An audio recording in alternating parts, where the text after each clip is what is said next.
તો જવાહર ચાવડાએ કેસરીઓ ખેસ ભર્યા બાદ જૂનાગઢમાં કોંગ્રેસને વધુ એક ઝટકો લાગ્યો છે। કોંગ્રેસ શાસિત જૂનાગઢ જિલ્લા પંચાયતના પ્રમુખ સેજાભાઈ કરમટાએ કોંગ્રેસ સાથે છેડો ફાડ્યો છે અને જવાહર ચાવડાને સમર્થન આપ્યું છે। સાથે તેમણે દાવો કર્યો છે કે જૂનાગઢ જિલ્લા પંચાયતના કોંગ્રેસના 15 સભ્યોનું પણ જવાહર ચાવડાને સમર્થન હોવાથી જૂનાગઢમાં કેસરીઓ લહેરાશે।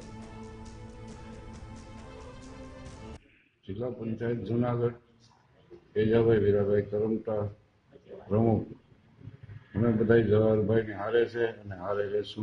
हमारा टोटली 28 सभ्यों है, 15 सभ्यों हमारी हारे से। અત્યારે સભ્ય સંખ્યા એવી છે 3 બીજેપીની છે અને 25 કોંગ્રેસની છે। મારી બાજુમાં ઊભા છે તે અમારા જિલ્લા પંચાયત પ્રમુખ સેજાભાઈ છે। એમાં ચર્ચાને અંતે એવું નક્કી કર્યું કે જ્યાં હું છું ત્યાં એ બધા રહેશે એના કારણે જાહેરાત કરવા આવેલા છે। અત્યારે અમારા સપોર્ટમાં 15 સભ્યો છે જેને કારણે આપણે કહી શકીએ જ્યાં અત્યારે કોંગ્રેસનો ઝંડો હતો આથી કેસરી લહેરાઈ ગયો છે।